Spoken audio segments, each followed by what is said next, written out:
We're taking you to a live news event right now. John McCain is speaking now at the Alfred E. Smith Memorial Foundation dinner in New York City, traditionally a night of light humor and politicking. Both candidates expected to speak tonight. John McCain speaking now. You see Hillary Clinton there in the audience. Let's go to John McCain's speech. For Senator Obama are less restrained in their enthusiasm, even in the media. He usually is at table 228, for example. It was my old friend and green room pal, Chris Matthews. He used to like me, but he found somebody new.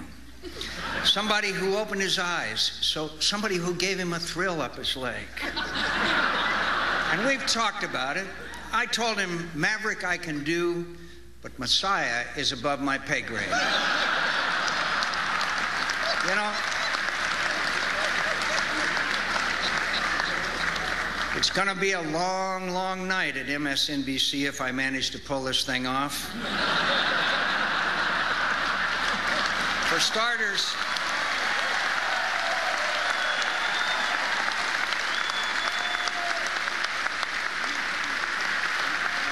I understand that Keith Olbermann has ordered up his very own Mission Accomplished banner. And they can hang that in whatever padded room has been reserved for him. Seriously, Chris, if they need any decorating advice on that banner, ask Keith to call me so I can tell him right where to put it. So, you know, I have fun with the media, and we all know the press is really an independent, civic-minded, and nonpartisan group, like Acorn.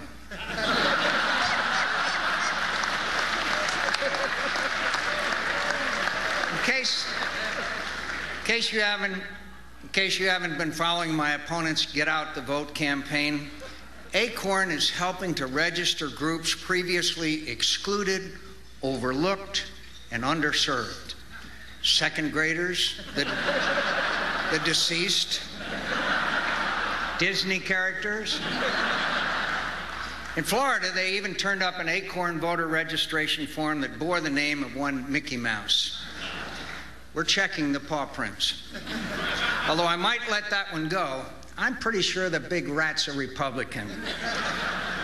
Anyway, we all know that Senator Obama is ready for any contingency, even the possibility of a sudden and dramatic market rebound.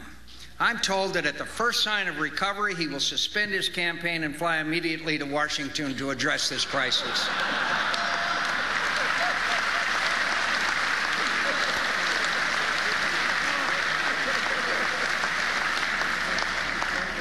All this will be for the voters to decide very soon.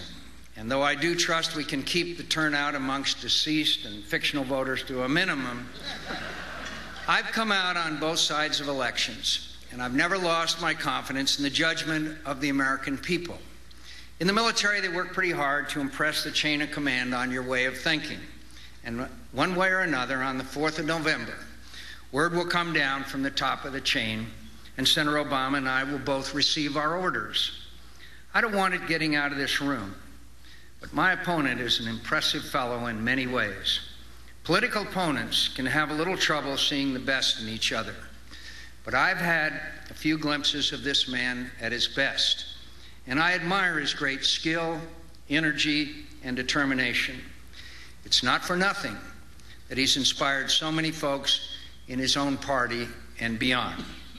Senator Obama talks about making history, and he's made quite a bit of it already. There was a time when the mere invitation of an African-American citizen to dine at the White House was taken as an outrage and an insult in many quarters. Today is a world away from the cruel and prideful bigotry of that time, and good riddance. I can't wish my opponent luck, but I do wish him well.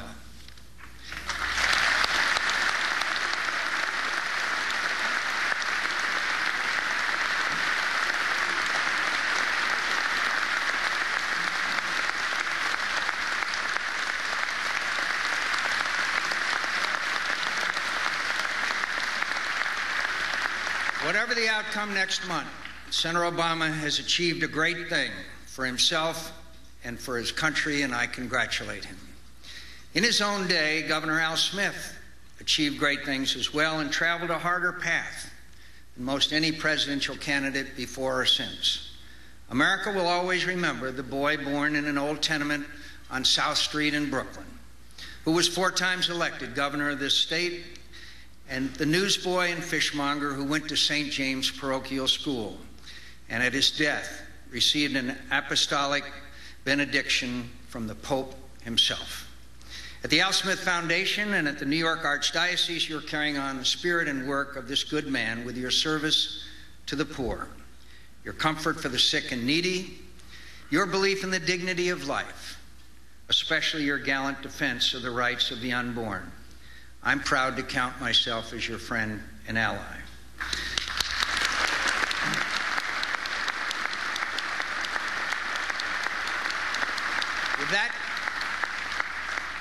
With that, my friends, let me make way for my opponent, who tonight is making a comedy debut that I guess we could call the final test of this campaign. Now, a copy of the senator's comedy routine was left on the table this evening, and I have to confess, Your Eminence, I looked at it. Now, of course, it would be unfair and even a little unkind to put my opponent on the spot before he gets up here, or to throw him off his game with unreasonably high expectations. But I do need to warn you, ladies and gentlemen, you all are all out about to witness the funniest performance in the 63-year history of this event.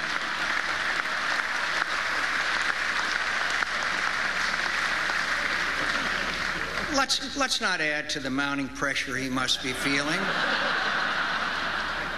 Just prepare yourself for non-stop hilarity. The funniest 15 minutes of your life or any other.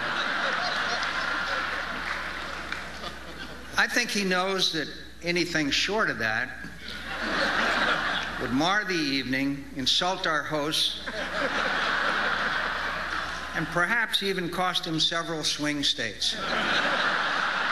Senator Obama, the microphone is all yours.